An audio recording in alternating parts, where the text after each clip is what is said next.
What's up guys? For today's video, gawa tayo ng enclosure. May bago tayong male mantis. Try nating mag-breed para dun sa dalawa kong giant Asian mantis. So, gawin natin lagi lagyan natin ng tubig para sa springtails lang to. Actually, hindi para sa mantis. Yung mantis kasi na hindi naman niya kailangan ng substrate na sa taas lang lagi yan. Pero ito para sa springtails, gusto ko lang bioactive siya. Kaya tayo na kahit na isang injection ng tubig. Isang sulok lang para dyan yung springtails mag-thrive.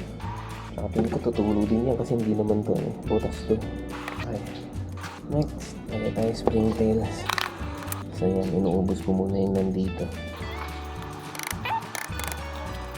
So, maubos na rin itong springtails ko dito.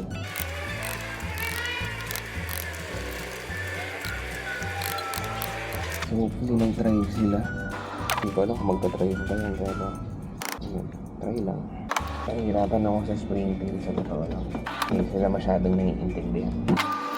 Next, moment of truth. Buksan na natin itong bago nating mantis.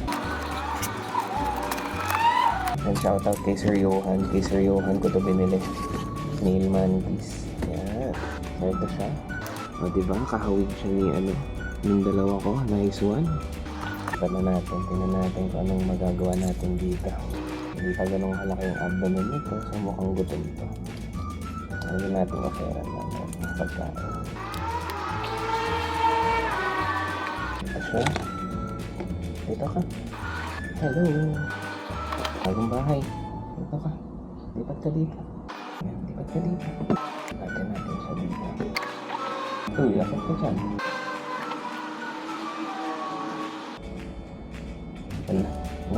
Na-atake.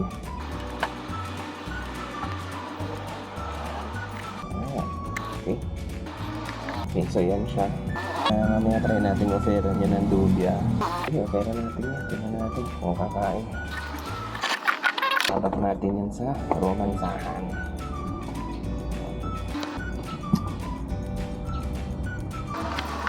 Tingin ko hindi kaya na ito yung ay, pag-adult meal. So ito lang ibigay natin. Shit! Ako.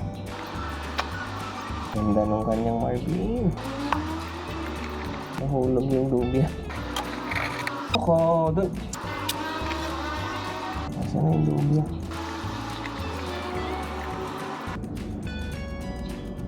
Ito ba kainin? Mukhang hindi siya natin. Hindi next time na lang. Hirap. Okay, i-ready natin yan for next 10 days.